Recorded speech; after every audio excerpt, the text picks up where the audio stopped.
महाराष्ट्र के नासिक से एक दुखद खबर सामने आ रही है। महाराष्ट्र के नासिक में गोरक्षक गुंडों ने 32 साल के अफान अंसारी को पीट पीट कर मौत के घाट उतार दिया। आरोप था कि वो गो तस्करी कर रहा था और इसी की वजह से अफान अंसारी और उसके एक साथी की बुरी तरह बेरहमी से पिटाई कर दी, जिसके कारण अफान अंसारी की मौत हो गई और उसके साथी जो है वो अभी भी अस्पताल में गंभीर हालत में भर्ती है। सबसे पहले आपके सामने खबर रखते हैं। खबर जब आप सुनेंगे तो आप हैरान हो जाएंगे पुलिस का क्या कहना है और कैसे हालातों में ये देखिए आपकी ये जो नफ़रत है ना मुसलमानों के प्रति, ये नफ़रत कितनी बढ़ गई है। हालांकि इनके पास से कोई भी ऐसी चीज़ बरामद नहीं हुई है, कोई ऐसा सबूत, यानी पुलिस का ये कहना, मैं नहीं कह रहा हूँ, पुलिस का ये कहना है कि अभी तक कोई ऐसा सबूत नहीं मिला इनके पास से जिससे ये कहा जा सके कि ये गो तस्करी कर रहे थे, गोवंश को ले जा रहे थे या कुछ ऐसा था। लेकिन देखिए जांच का विषय तो है ये, लेकिन उनका क्या जिसके परिवार ने अपने बेटे को खो दिया। खबर सबसे पहले आपकी स्क्रीन पर न्यूज़ 24 की देखिए। महाराष्ट्र नासिक में गोमांस की तस्करी पर गोरक्षकों ने 32 साल के अफान अंसारी की पीटकर हत्या की, 10 हुए गिरफ्तार। 10 लोगों को पुलिस ने गिरफ्तार कर लिया है। लेकिन आप खबर जब आप शुरू से देखेंगे कि नासिक में गोमांस की तस्करी पर, यानी तस्करी पर इन्होंने भी लिख दिया, तस्करी के आरोप है, ये साबित भी नहीं हुआ, ये बात ये खुद भी नीचे लिख रहे। क्या है पुलिस ने क्या कहा है? पुलिस ने कहा है कि अभी स्पष्ट नहीं हो पाया है कि ये लोग गोमांस की तस्करी कर रहे थे या नहीं। लैब से रिपोर्ट आने के बाद पता चलेगा। रिपोर्ट तो लैब से आएगी, लेकिन इन गुंडों ने पहले ही तय कर लिया कि ये गोमांस की तस्करी कर रहे थे और पीट पीट कर मौत के घाट उतार दिया।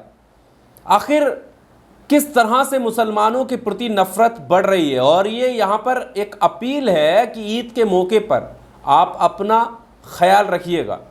माहौल ऐसा बिगड़ चुका है ना कि आप कुछ नहीं पता कि ये गोरक्षा के नाम पर गुंडागर्दी करने वाले कब कहाँ कैसे किस हालत में किसको पकड़ लें। और इसी को ध्यान में रखते हुए कर्नाटक सरकार ने बड़ा फैसला लिया है।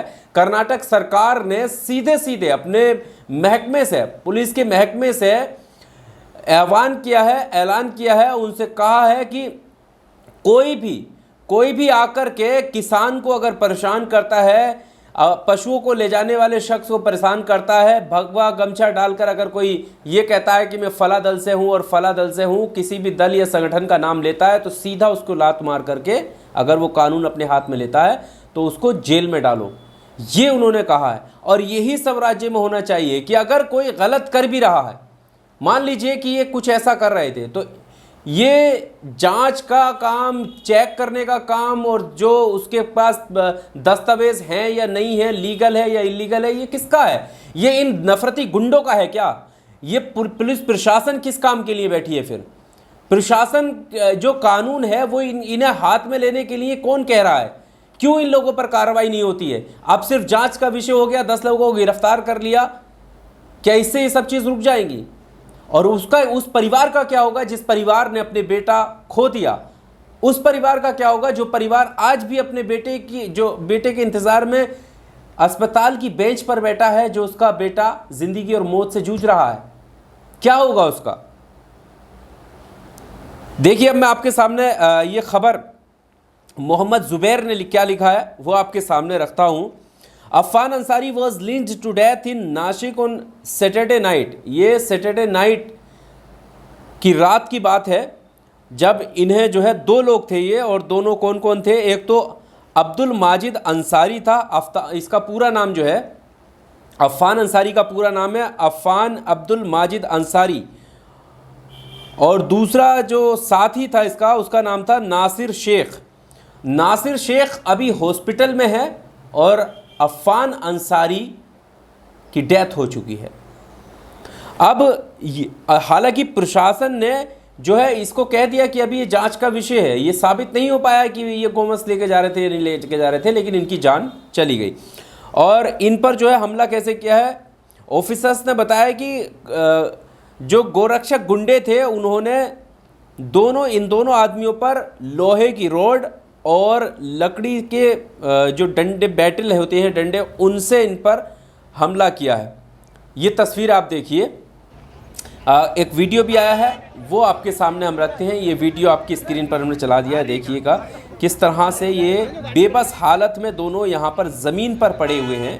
और ये उस वक्त का वीडियो बताया जा रहा है जब इनको पीट करके वो चले गए। जो दूसरा शख्स बैठा है वो गंभीर हालत में है और एक शख्स जो ज़मीन पर पड़ा है उसकी शायद जो है मौत हो चुकी है।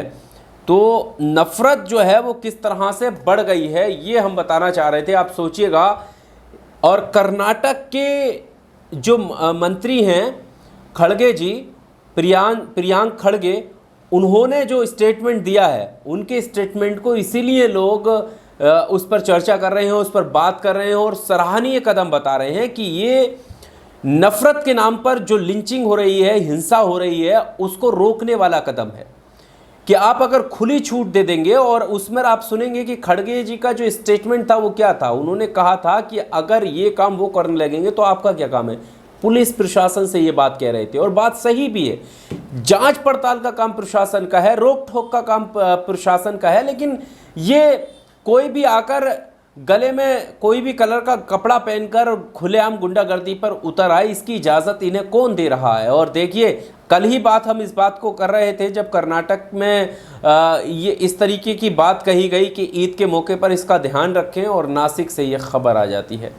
बेहद दुखद खबर है और ये लिस्ट लंबी होती चली जा रही है। प्रधानमंत्री नरेंद्र मोदी से अपील है कि ये भीड़ तंत्र द्वारा जो हत्याएं हो रही हैं उस पर तो कम से कम रोक लगनी चाहिए। इस पर कोई कठोर कानून बनाना चाहिए जिससे जो है इस तरह की लिंचिंग जो एक आम व्यक्ति की हो रही है उससे बचा जा सके। शादाब चौहान क्या लिख रहे हैं, कब तक मुसलमानों से नफरत के नाम पर कानून को हाथ में लेकर मुसलमानों का कत्ल होगा। क्या यही सपना देखा था हमारे स्वतंत्रता सेनानियों ने। अगर कोई अपराध करता है तो सज़ा देने का काम अदालत का, किसी गुंडे का नहीं। ये लोग मुसलमानों से नफरत में अंधे होकर देश के खिलाफ काम कर रहे हैं। तो खबर हमने आपके सामने रखी। खबर में ये साफ दिया हुआ है, पुलिस का ये भी कहना है कि अभी ये स्पष्ट हुआ ही नहीं है कि वो कॉमर्स लेकर जा रहे थे कि नहीं जा रहे थे, लेकिन उससे पहले गुंडों ने आकर इनकी पिटाई कर दी। क्या जो लोग पकड़े गए हैं और जो इससे जुड़ी हुई चेन है, जो भी गुंडागर्दी कर रहे हैं, और सबसे ज़रूरी है कि जिस संगठन जिस दल से ये आते हैं उस दल पर क्या कार्रवाई होगी, ये आने वाला वक्त बताएगा। यही देखने वाली बात होगी। इस वीडियो में सिर्फ इतना ही। आपको जो भी कुछ कहना है कमेंट बॉक्स में आकर अपनी राय ज़रूर दीजिएगा दोस्तों। बहुत शुक्रिया। Subscribe now and press the bell icon. Never miss an update.